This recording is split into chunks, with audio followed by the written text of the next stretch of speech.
UDF അധികാരത്തിൽ വന്നാൽ Marad ആവർത്തിക്കുമെന്ന AK ബാലന്റെ പ്രസ്താവന. അതിന് പിന്നാലെ മലപ്പുറത്തെ ജയിച്ചവരുടെ പേരുകൾ നോക്കൂ എന്ന സജി ചെറിയാന്റെ പ്രസ്താവന. ആദ്യത്തേതിൽ AK ബാലനെ കൃത്യമായി തള്ളിപ്പറഞ്ഞ CPM സംസ്ഥാന സെക്രട്ടറി രംഗത്തെത്തിയിരുന്നു. അത് പാർട്ടി നിലപാടല്ല എന്ന് പറഞ്ഞിരുന്നു. പക്ഷേ ഇവിടെ എന്തുകൊണ്ടാണ് സജി ചെറിയാനെ MV ഗോവിന്ദൻ തള്ളിപ്പറയാത്തത്, ഒരു പ്രതികരണത്തിന് തയ്യാറാകാത്തത്?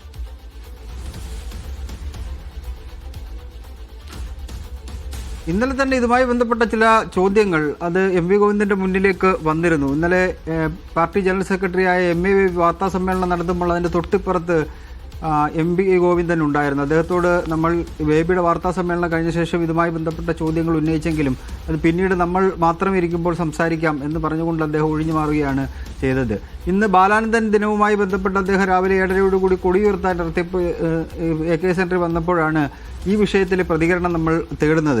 അദ്ദേഹം ഓരോ വിഷയം നോക്കിയിട്ടാണ് പ്രതികരിച്ചത് എന്നുള്ളത് വേണം മനസ്സിലാക്കാൻ. പക്ഷേ ഇതിനോട് കൃത്യമായ പ്രതികരണത്തിന് അദ്ദേഹം തയ്യാറായില്ല. AK ബാലൻ്റെ ചോദ്യം നമ്മൾ മുന്നോട്ട് വെച്ചു. AK ബാലന് ഞാനിപ്പോൾ മറുപടി നൽകുന്നില്ല എന്നുള്ളതായിരുന്നു അദ്ദേഹത്തിൻ്റെ പ്രതികരണമായി വന്നത്. അതിന് പിന്നാലെയാണ് ഇത് ചോദിക്കുന്നത്. ഇതും ഇന്ന് ഇത്രയും മതി എന്ന് പറഞ്ഞ് അവസാനിപ്പിക്കുകയാണ് ചെയ്തത്. ഒരുപക്ഷെ CPM എന്താണോ ഉദ്ദേശിച്ചത്, കഴിഞ്ഞ ദിവസങ്ങളിൽ CPM എന്താണോ ഉദ്ദേശിച്ചത് അതിലേക്ക് എത്തിച്ചേരുകയാണ് ഈ വിവിധ സാമുദായിക നേതാക്കളുടെ പ്രതികരണങ്ങൾ കൊണ്ട് എന്ന് വേണം മനസ്സിലാക്കാൻ. അത് SNDP യോഗം ജനറൽ സെക്രട്ടറി ആയാലും NSSന്റെ ജനറൽ സെക്രട്ടറി ആയാലും ഭൂരിപക്ഷ സമുദായങ്ങളെ ചേർത്ത് പിടിക്കുന്ന സർക്കാരിനോടൊരു വല്ലാത്ത സ്നേഹം കാണിക്കുന്നുണ്ട്. അതേസമയം തന്നെ ന്യൂനപക്ഷങ്ങൾക്കൊപ്പമാണ് ഞങ്ങൾ എന്ന് പറയുമ്പോഴും ന്യൂനപക്ഷവുമായി ബന്ധപ്പെട്ട ചില വർഗീയ പരാമർശങ്ങൾ ചില ആൾക്കാർ നടത്തുമ്പോൾ അതിനോട് മൗനം പാലിക്കുന്ന ഒരു രീതി സംസ്ഥാന സർക്കാരിൻ്റെ ഭാഗത്ത് നിന്ന് CPMന്റെ ഭാഗത്ത് നിന്ന് ഏതാണ്ട് ഒരു 1.5-2 മാസക്കാലമായിട്ട് ഉണ്ട്. അത് വെള്ളാപ്പള്ളി മലപ്പുറം ജില്ലയിൽ എനിക്ക് ശ്വാസം മുട്ടുന്നു എന്ന് പറയുന്ന പോലെയാണ്. അതുമായി ബന്ധപ്പെട്ട പ്രതികരണങ്ങൾ പിന്നീട് വന്നപ്പോൾ നേതാക്കന്മാരാരുമെല്ലാം അങ്ങനെ രൂക്ഷമായ ഒരു പ്രതികരണത്തിന് തയ്യാറായില്ല എന്നുള്ളത് വേണം മനസ്സിലാക്കിയെടുക്കാൻ. അതിനുശേഷം തുടർച്ചയായി തന്നെ അദ്ദേഹം ഇങ്ങനെ പറയുന്നുണ്ടായിരുന്നു. ഓരോ വിഷയം വരുമ്പോൾ അത് വെള്ളാപ്പള്ളിയുടെ രീതിയാണ്. അത് വെള്ളാപ്പള്ളി പറയുന്നത് അത് ഞങ്ങൾക്ക് ഉൾക്കൊള്ളാൻ കഴിയാത്ത കാര്യങ്ങളാണെങ്കിൽ ഞങ്ങൾ തള്ളിക്കളയെ, ഉൾക്കൊള്ളാൻ പറ്റുന്നതാണെങ്കിൽ അത് ഉൾക്കൊള്ളും എന്ന് പറയുന്നതിനപ്പുറത്തേക്ക് കയറി വെള്ളാപ്പള്ളി പറഞ്ഞത് തെറ്റാണ് എന്ന് പറയാൻ വേണ്ടി നേതൃത്വം തയ്യാറായില്ല. ഇതേ CPMനെ മറ്റൊരു തരത്തിൽ നമ്മൾ കണ്ടിട്ടുണ്ട്. നേരത്തെ രാജ്യസഭാ സീറ്റുമായി ബന്ധപ്പെട്ട് ചില പ്രശ്നങ്ങളുണ്ടായ സമയത്ത് രാജ്യസഭാ സീറ്റ് ഒഴിവ് വരുന്നു. 3 ഒഴിവ് വരുമ്പോൾ അവിടെ 2 LDFന് ജയിക്കാൻ കഴിയുമായിരുന്നു. PP സുനീറിനെ CPMന്റെ കയ്യിലുണ്ടായിരുന്ന സീറ്റ് ജോസ് കെ മാണിക്ക് നൽകിക്കൊണ്ട് അന്ന് CPM വിട്ടുവീഴ്ചയ്ക്ക് തയ്യാറായിരുന്നു. പിറ്റേന്ന് കേരള കൗമുദി ഒരു ലേഖനം വരുന്നുണ്ട്. ന്യൂനപക്ഷങ്ങൾക്ക് ഈ സർക്കാർ എല്ലാം വാരി കൊടുക്കുന്നു, ഭൂരിപക്ഷ സമുദായത്തിനൊന്നുമില്ല എന്ന് വെള്ളാപ്പള്ളി പറയുന്നുണ്ടായിരുന്നു. അങ്ങനെ തുടർച്ചയായ ഒരു 3-4 ദിവസം കേരള കൗമുദിയിൽ തന്നെ ലേഖനം വന്നപ്പോൾ വെള്ളാപ്പള്ളിയെ പരസ്യമായി നേരിടാൻ വേണ്ടിയുള്ള തീരുമാനം CPM എടുത്തിട്ടുണ്ട്.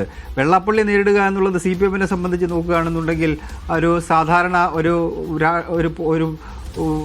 സാമുദായിക നേതാവിനെ നേരിടുന്നത് പോലെയുള്ളൂ. അത് ആദ്യമായിട്ടല്ല. ഇപ്പോൾ വെള്ളാപ്പള്ളി നേരിടാൻ വേണ്ടി പാർട്ടി തീരുമാനിച്ചാൽ വെള്ളാപ്പള്ളിയെ നേരിടും.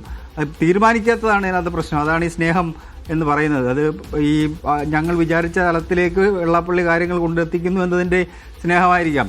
ഇപ്പോൾ 2016 BDJS രൂപീകരിക്കുന്നു. 2015 ഒക്ടോബർ 23 തോന്നുന്നു.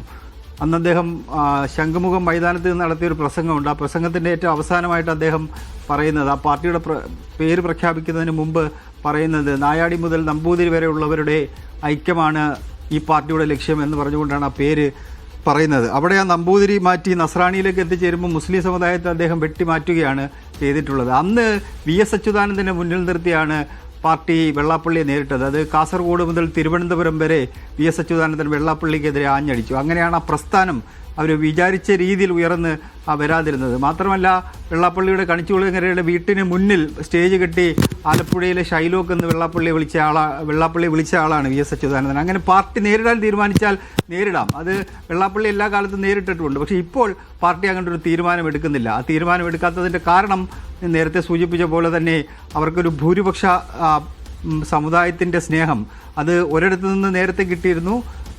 NSS ആണെങ്കിൽ ഒരു കാലഘട്ടത്തിലും CPMനോട് അങ്ങനെ വലിയ സ്നേഹം പ്രകടിപ്പിച്ചിട്ടില്ല. NSSൽ നിന്നും അത് കിട്ടുന്നു. ഇനിയിപ്പോൾ മതന്യൂനപക്ഷങ്ങളില്ലെങ്കിൽ കുഴപ്പമില്ല എന്ന രാഷ്ട്രീയ ചിന്തയായിരിക്കുമോ എന്നുള്ള ചോദ്യം നിലനിൽക്കുന്നു. എന്നിട്ട് പറയുന്നത് ഞങ്ങൾ ന്യൂനപക്ഷങ്ങൾക്കൊപ്പമാണ് എന്ന് പറയുമ്പോൾ അതിനകത്തൊരു വിശ്വാസക്കുറവ് വരുന്നുണ്ട് എന്നുള്ളതാണ് പ്രധാനപ്പെട്ട കാര്യം.